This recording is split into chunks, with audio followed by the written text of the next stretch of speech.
बांग्लादेश की आबादी 1947 में कितनी थी और कितने हिंदू थे? 22% हिंदू थे। आज उनकी संख्या घट करके कितनी रह गई है? 7 से 8% रह गई है।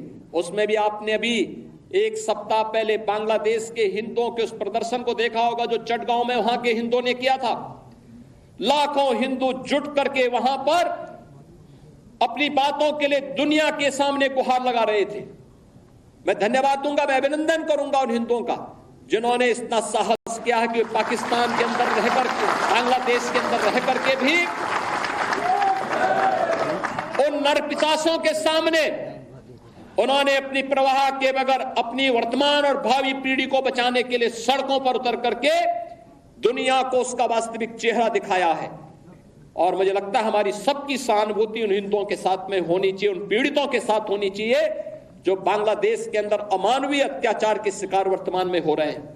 और मैं आप सबसे यही कहूंगा कि हमें इस मजहबी उन्माद से देश को भी और दुनिया को भी बचाने के लिए आह्वान करना होगा। और मुझे लगता है कि ये मजहबी उन्माद एकता के माध्यम से ही परास्त होगा। महर्षि अरविंदो का अखंड भारत का सपना इसका समाधान होगा। आज के इस अवसर पर मैं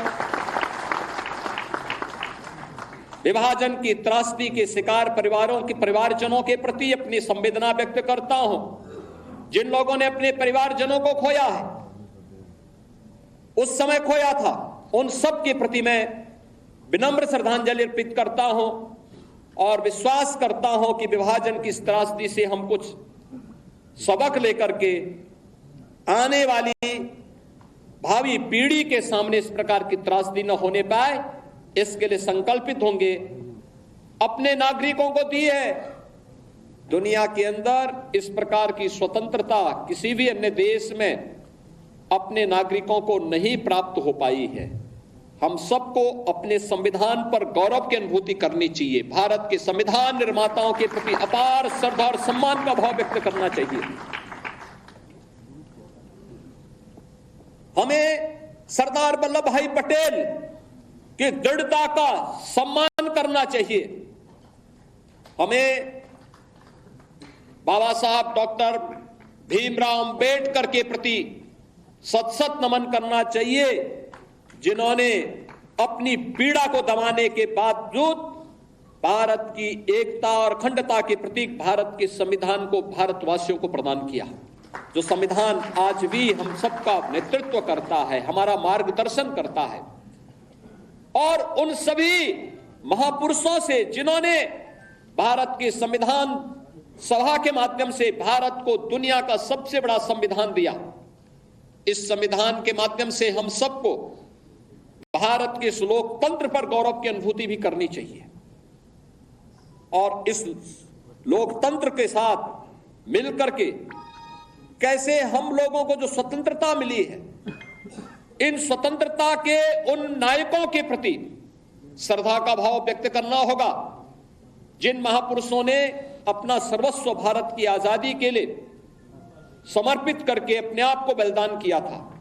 आज के इस अवसर पर भारत फिर से अखंड भारत की दिशा में अग्रसर हो सके, महर्षि अरविंदो के सपने को साकार कर सके, उनकी भविष्यवाणी सच साबित हो सके, इसके लिए हमें भारत को 1947 तक जब भारत अपनी आजादी का शताब्दी महोत्सव मना रहा होगा, शताब्दी महोत्सव 1947 में जब भारत की आजादी के 100 वर्ष पूरे हो रहे होंगे, उस समय एक ऐसा भारत जो विकसित भारत होगा, शक्तिशाली भारत होगा, सशक्त भारत होगा।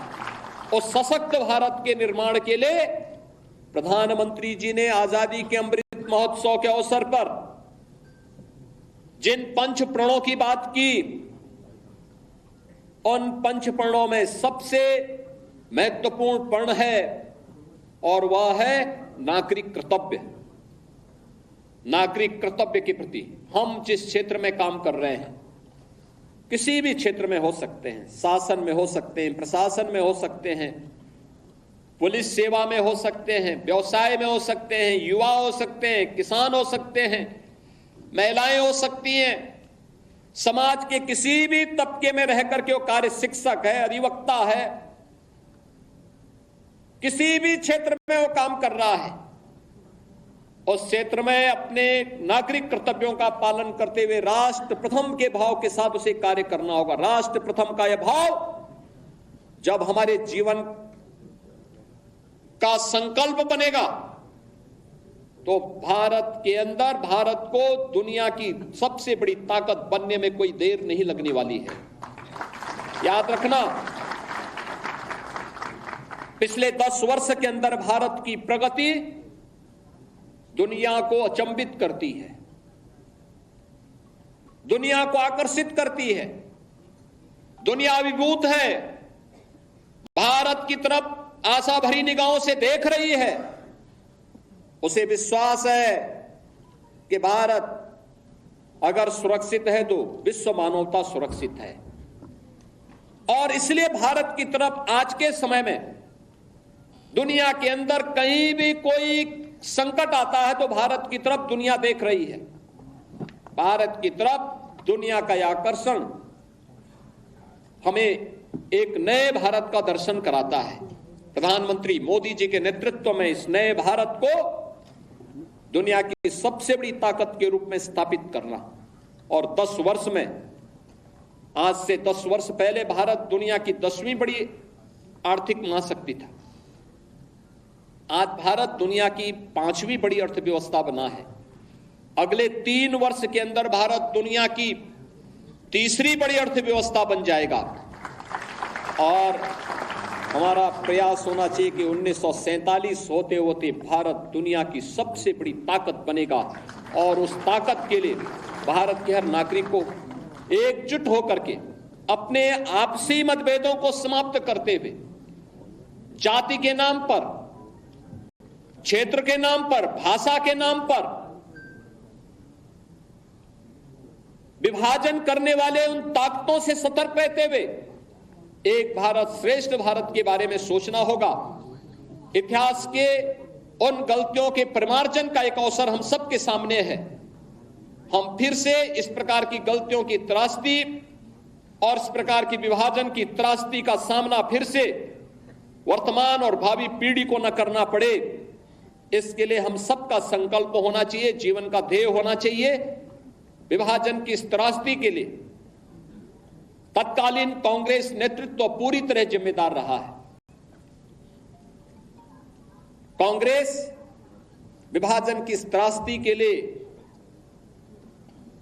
और समय समय पर देश के साथ हुए इस धोखे के लिए कभी देश की जनता से माफी नहीं मांगेगी, क्योंकि उनका चरित्र कभी भी इस प्रकार का नहीं रहा। कांग्रेस का वास्तविक चरित्र अधिनायकवादी रहा है।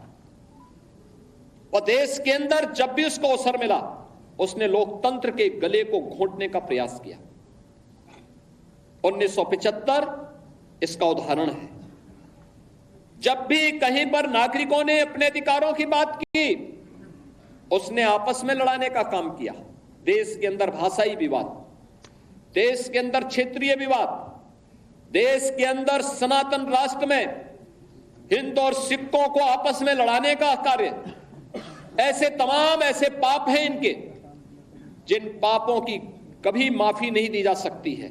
और इसलिए हमें इस प्रकार के लोगों से सावधान रहते हुए फिर कहीं भी कोई ऐसी स्थिति ना आने पाए जो देश के वर्तमान और भावी पीढ़ी के सामने इस प्रकार की दुर्भाग्यपूर्ण त्रासदी की स्थिति पैदा करे।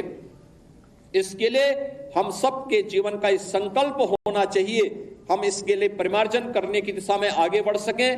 मैं धन्यवाद दूंगा उन वक्ताओं को जिन्होंने अपनी बातों को यहां पे रखा, और खास तौर पर सरदार निर्मल सिंह ने बहुत अच्छे ढंग से उन्होंने एक बात भी यहां पे रखी कि त्रासदी किस प्रकार की थी। हमारी लखनऊ की पूर्व मेयर स्वयं उस त्रासदी का शिकार बनी थी, मात्र 1 वर्ष की, और 2 वर्ष के बाद उनके पिता उन्हें उस कैंप में मिल पाए जहां पर वे लोग, उनके परिवार के लोग त्रासदी के शिकार थे।